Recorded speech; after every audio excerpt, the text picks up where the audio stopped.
a time to cry. There's a time for war and a time for peace. There's a hand to hold in the worst of these, in the worst of these. He is with you when your faith is dead and you can't even get out of bed, or your husband doesn't kiss you anymore.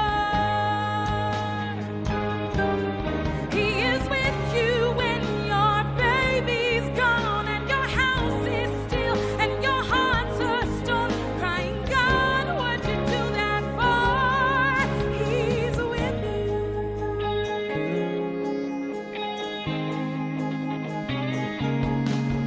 There's a time for yes and a time for no.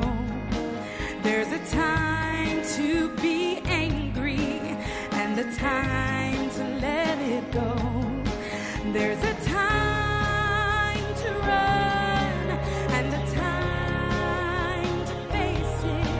There's love to see you through all of this, through all of this. He is with you in the conference room when the world is coming down on you and your wife and kids don't know you anymore. And he is with you in the ICU when the doctors don't know what to do and it scares you to the core. He's with you. We may weep for a time, but joy will come in the morning light. He is with you when your kids are grown, when there's too much space and you feel alone and you're worried if you got it right or wrong. And he is with you when you've given up on ever finding your true love, someone who feels like home. He's with you when nothing else is left and you take your final breath. He's with you.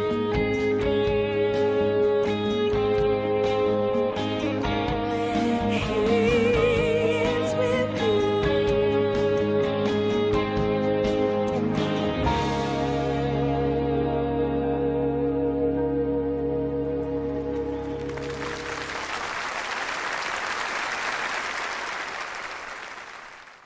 Good morning. Let me ask you a question. How many of you would raise your hand and say, John, I've had in the past a bad morning? How many of you would raise your hand and say, in the past I've had a bad day, a bad week? How many of you would raise your hand and say, I've had a bad day this week? Bad days happen, don't they? And in Joseph, as we follow him on his dream journey, he had a lot of bad days. He had a lot of misfortunes. As a very innocent young teenager, he was sold into slavery in Egypt. And then he was, as an innocent person, framed and put into prison. And when he was in prison, he helped a fellow and began to share with him his dream and asked to be remembered, and then he was forgotten. If you look at the journey of Joseph, the thing that absolutely stands out is that he had a lot of very difficult times. In fact, he lost some of the best years of his life. And yet, not one time do we see Joseph have a bad attitude. Not one time do we see him do something or say something that would perhaps be disappointing in his reaction. You see, Joseph realized it's not what happens to you, it's what happens in you that really counts. You see, you and I cannot choose all the time what will happen to us, but we can choose at all times what happens within us. We cannot always choose the spirit of another toward us, but we can always choose the spirit within ourselves toward them. Why? Because our attitude is a choice. The attitude I have today is an attitude that I've chosen. The attitude that you have right now is the attitude that you have chosen. It's a choice. That's a disgusting thought, isn't it? Wouldn't we rather blame someone else for our attitude, huh? Well, it's my boss, it's my work, it's my physical ailment, it's my spouse. We all would like to kind of blame someone else for the attitude we have when it's not a good attitude, but to be honest with you, it's a personal choice. Several years ago, my wife Margaret and I were having a conference, and we were doing a question and answer period of time, and one of the ladies at the conference looked at my wife Margaret and said, "I have a question for you." And Margaret said, "Sure." She said, "Does John make you happy?" Now, I'm standing right beside her when she asked the question. You're going to get the picture real quick. And to be honest with you, I was kind of glad the question was asked, because I just kind of think I'm an awesome husband. And Margaret looked at the lady who asked the question, and she answered it immediately. I mean, have you ever seen or heard somebody answer a question so quickly that you knew that they had been waiting for that question all of their life? And immediately she looked at the lady who asked the question, and she said, "No," she said, "he doesn't make me happy." Again, I'm standing beside her. It's my conference. And I said, "Margaret, honey, sweetheart, explain to the people what you mean." And she said, "Well, yeah, I'll be glad to." She said, I realized that the first 6 months of our marriage, he would never make me happy. Now, I don't know if you have the gift of discernment, but we're going downhill rather quickly. And then she said, because for the first 6 months, that's exactly what I expected. We were married, we were in love, and she said, I expected him. She said, I was a school teacher, he was a pastor of a little church, and I expected when we come home together in the evenings that we'd be able to spend the time together. Sometimes he had to go to the hospital, sometimes I had to grade papers. She said, the first 6 months I realized that he would never make me happy. And then one day, she said, I understood that happiness was my responsibility.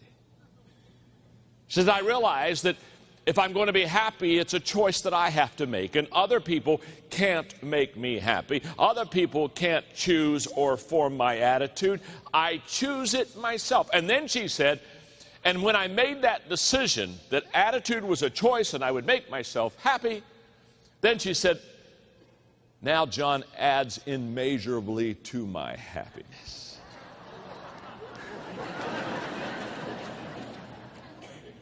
That was close. Well, you see, what Margaret said that day, Joseph knew. Joseph knew that even though bad things were going to happen to him, and he was going to have a lot of bad days, he understood very quickly that those could not control his attitude. Those could not control the spirit that was within him. Now, I'm not here to share with you some kind of fluffy message on attitude where you basically just think that if you can see it, you can believe it, or that attitude is everything. I don't think attitude is everything, but I think it's the main thing that makes a difference in your life and my life. I mean, attitude won't overcome incompetence. I mean, you may have a great attitude at work, but if you're incompetent, you're still going to probably get fired. The only difference is you'll be happy.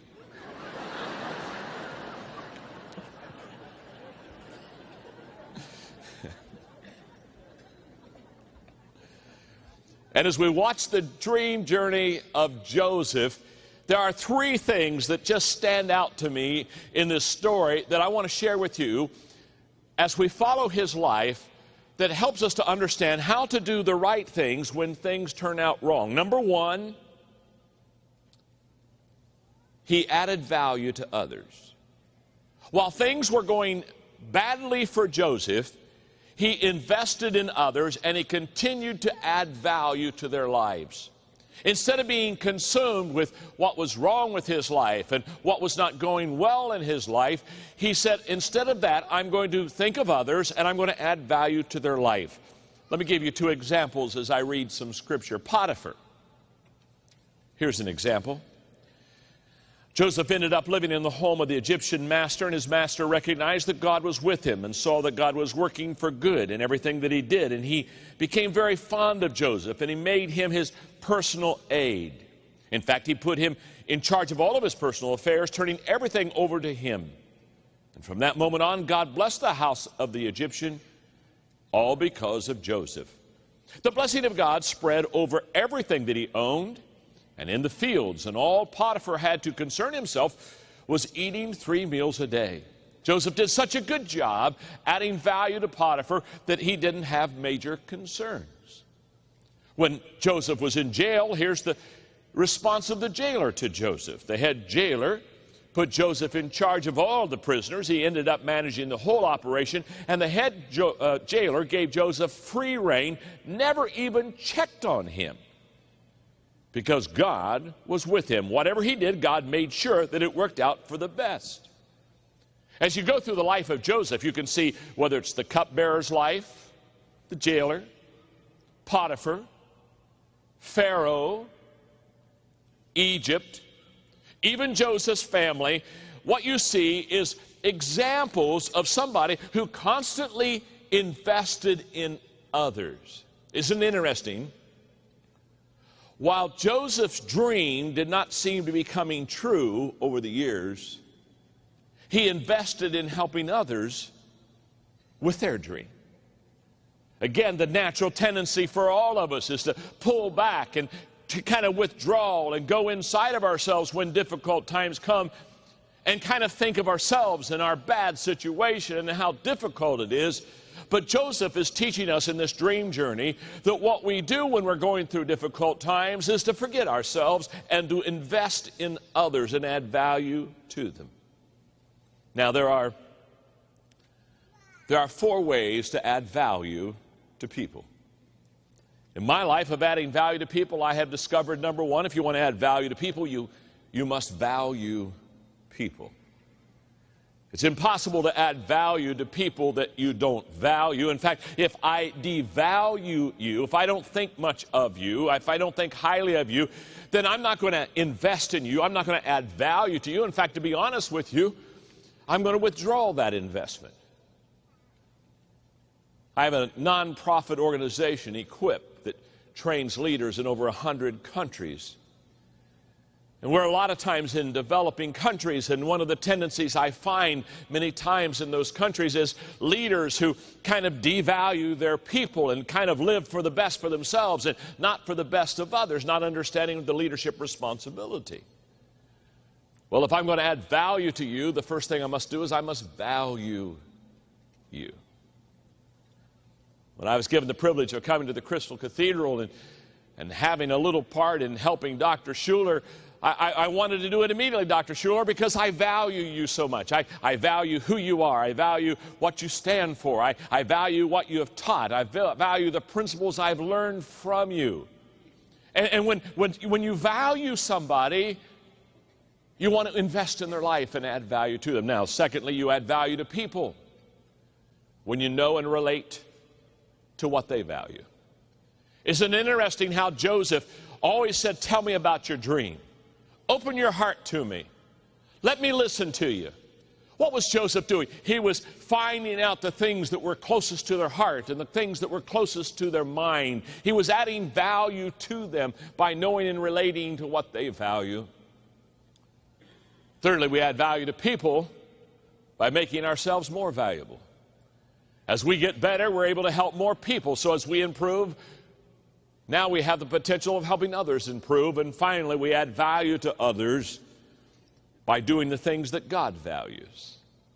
That has an eternal nature to it. So here's Joseph. Things are not going well. He's having several bad days, weeks, months, years. But what is he doing during those times?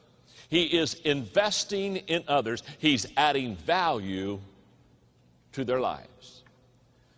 The second thing that Joseph did that was right when things were going wrong in his life is he was patient. He had the ability to wait on his dream. Now, that's not easy for me. When I teach on patience, you have to understand this is not a strong suit of mine. I have to admit, I'm not a very patient person. And I wanted to be patient. Years ago, I did. Until I realized that tribulation brings forth patience. And so I haven't been praying for patience. But Joseph, he was willing to wait on his dream. You see, dreams are conceived long before they're realized. Again, if you have a great dream, it's worth waiting for. A great dream is like a large aircraft on a runway.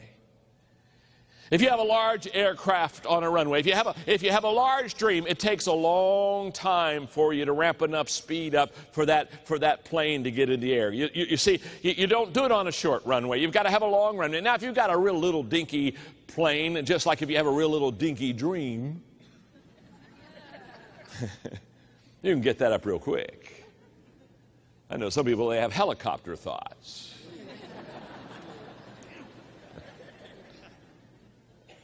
But if you have a big dream, you've got to use the whole runway. It takes a long time for you to be able to lift it off. Again, I know. I was a pastor in Lancaster, Ohio during the 1970s, and on July 4th, 1976, the 200th birthday of America, as a young pastor, we were outdoors having an outdoor I Love America rally on Sunday. A few thousand people were there as I was teaching, and as I was doing the teaching that morning, I just sensed God speak to me like I had never before. And I sensed that he said, John, I want to give you a ministry to train leaders. In fact, on the way home that day, I shared with my wife, Margaret, I said, you know, I sense today that God is going to give me a ministry to help and develop trained leaders. And she asked me, she said, John, what are you going to do about it? I said, well, nothing. I said, if it's God's idea, God will open the doors. You don't need to take a crowbar with you. God opened the doors. Pretty soon an opportunity came for me to train leaders. I'd like to tell you it was a great leadership conference, but it wasn't.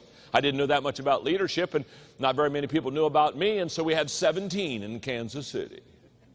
And I taught them for 5 days. 5 days nonstop from 8 to 8. Those poor people. By the end of the last day, they had their heads laid on the table, and they were hitting their hands on it, and they were basically saying, I give up, I surrender, just let me out, I'll lead, just let me loose, just let me loose. And then I said, well, if I'm going to fulfill the dream that God has given me, then what I want to do is I want to influence people that I'll never talk to. And so I decided I wanted to write books. People like Dr. Schuller inspired me, and so I wrote my first book, Think on These Things.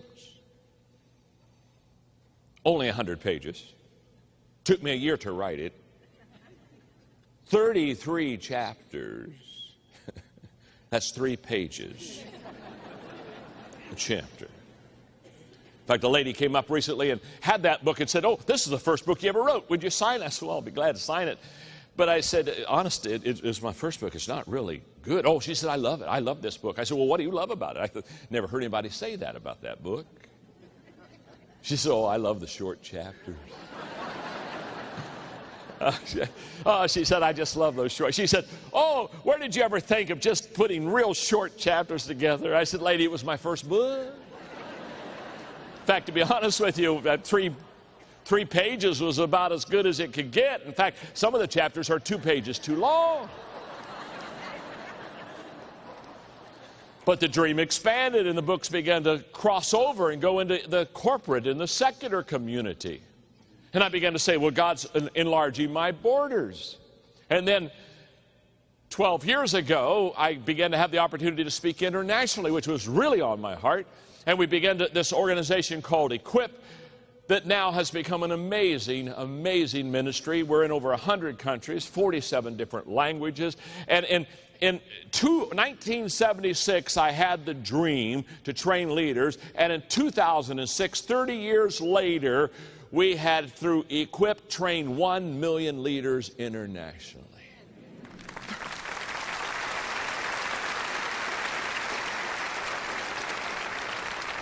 And now it's just amazing. In fact, we're up over 3 million. We're training over 1 million a year because it's now beginning to compound, and it's just an incredible blessing. But you see, what you have to understand is it took Joseph a long time to get there. Now, when he got there, all of a sudden things began to compound, and things were very exciting. In fact, in my next message, I'm going to talk about what happens when your dream does come true. I'm going to talk about what do you and I do once that dream comes true, and how do we respond to it, because that's exactly what happened to Joseph. He had to wait for 30 years. He had to wait for a long time. He had to be patient before he realized his dream. So he was patient. He showed the willingness to wait on a dream because it was a big one, and he realized it was worth his while. He invested and added value to others. And the third thing he did when he had those bad, difficult times is he was forgiving.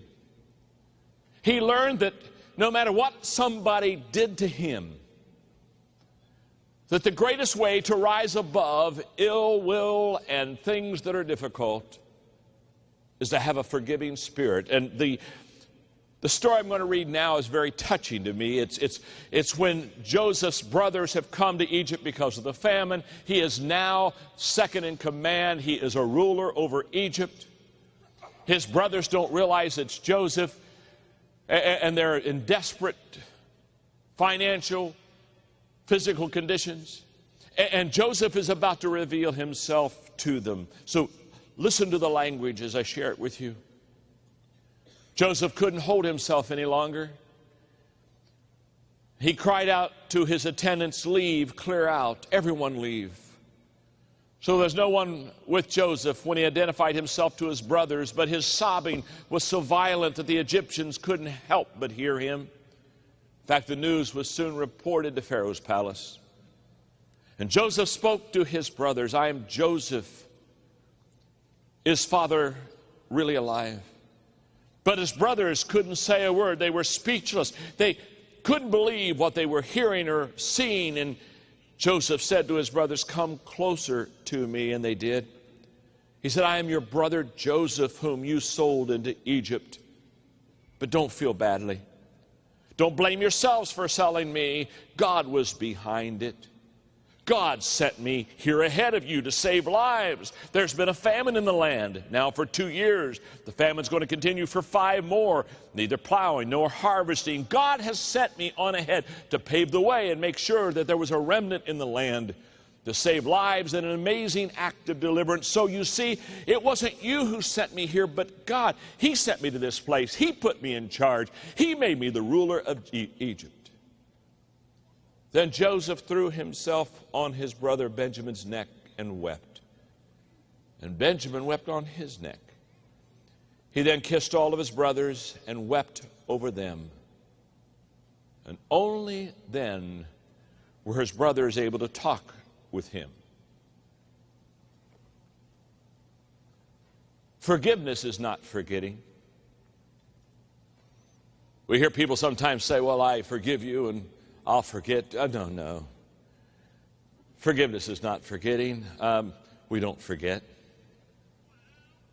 Forgiveness is remembering.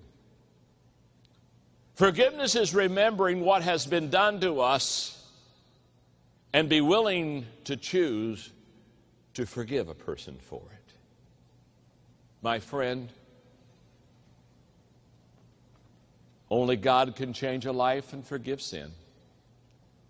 And he gives us the spirit within us to be like Joseph, because he modeled forgiveness to us, to forgive others. So when things are not going well, and you're having a bad day, bad week, bad month, invest in others. Get your mind off of yourself. Put others first. Be patient. It takes time sometimes to realize the dream.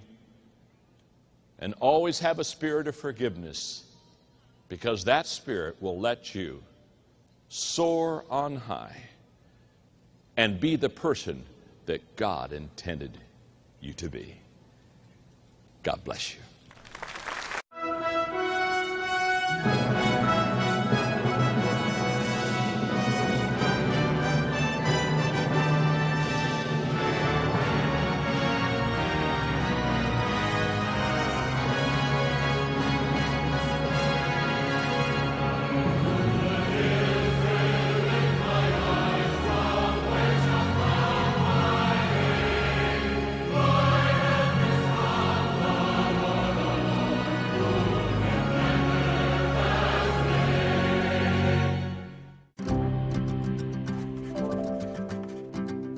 Hi, my name is Ningi. I'm working here at Rehoboth taking care of 5 children.